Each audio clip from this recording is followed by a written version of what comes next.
একদিন এই বৃদ্ধ বাবা মা ছিলেন তরুণী, ভালোবাসার সংসার গড়েছিলেন অসংখ্য স্বপ্ন নিয়ে। সন্তানের মুখে হাসি ফোটাতে নিজের সব সুখ বিসর্জন দিয়েছিলেন। দিনরাত পরিশ্রম করে সন্তানকে মানুষ করেছিলেন। আজ সেই সন্তানই নিজের স্বার্থে বাবা মাকে বৃদ্ধাশ্রমে রেখে এসেছেন। বৃদ্ধাশ্রমের নীরব ঘরে বসে তারা শুধু অতীতের দিনগুলো মনে করেন। কত কষ্ট, কত ত্যাগ, কত নির্ঘুম রাত, সবই আজ স্মৃতি। চোখের জলই যেন তাদের একমাত্র সঙ্গী। তাদের মনের ব্যথা কেউ বুঝতে চায় না, তবুও তারা সন্তানের মঙ্গল কামনায় করে যান। বৃদ্ধাশ্রমের প্রতিটি ঘরের দেয়াল যেন কান্নার গল্প বলে। এখানে থাকা প্রতিটি বাবা মায়ের জীবনে আছে হাজারো ত্যাগের ইতিহাস, হাজারো কান্নার গল্প। যে সন্তানকে বুকে আগলে বড় করেছিলেন, যে সন্তানকে নিয়ে অনেক স্বপ্ন দেখেছিলেন, যে সন্তান ছিল বাবা মায়ের একমাত্র চোখের মণি, হৃদয়ের বল, সেই সন্তানই আজ দূরে। দাম্পত্য জীবনের সংগ্রাম আজ শুধুই স্মৃতির পাতায় লেখা। স্মৃতির পাতার এক গল্প। বার্ধক্যের এই নিঃসঙ্গ সময়ে পাশে থাকার মানুষ নেই। অপেক্ষা শুধু একটি ফোন কলের, একটি খোঁজ নেয়ার। প্রতিটি সন্ধ্যায় চোখ ভিজে ওঠে অজানা অশ্রুতে। তাদের কষ্ট ভাষায় প্রকাশ করা যায় না।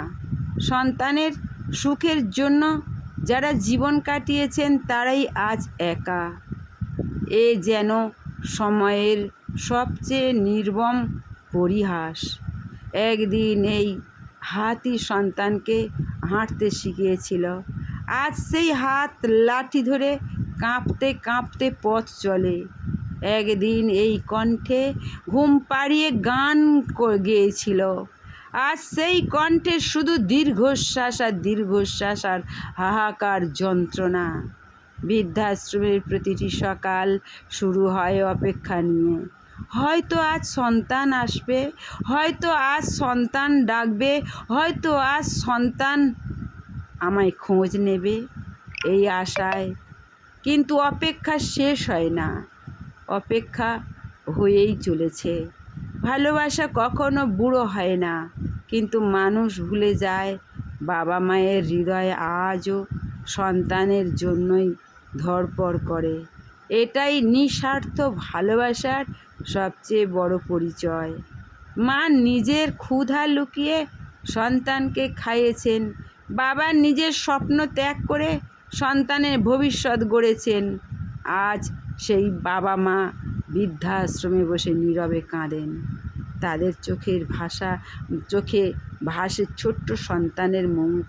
কোথায় হারিয়ে গেল সেই ভালোবাসা? স্বার্থের কাছে কি সব সম্পর্ক হার মানে? বৃদ্ধ বয়সে তারা শুধু একটু স্নেহ চেয়েছিলেন, কিন্তু পেয়েছেন নিঃসঙ্গতার উপহাস। তবুও তারা অভিশাপ দেন না, শুধু প্রার্থনা করেন সন্তান যেন ভালো থাকে, সন্তান যেন শান্তিতে থাকে, সন্তান যেন কোনো কষ্ট না হয়, সন্তানকে যেন ঈশ্বরের আশীর্বাদ সন্তানের মাথায় পড়ে সদা সর্বদাই। সেই নিজের কষ্ট ত্যাগ করে সন্তানের মঙ্গলের জন্য প্রার্থনা করে। এই তো বাবা মা। ভালো থেকো, সুস্থ থেকো, সুন্দর থেকো। আর তোমরা সাবস্ক্রাইব, কমেন্ট এবং ফলো করে নিত্য নতুন এইভাবে ভিডিও সঙ্গে রাখো।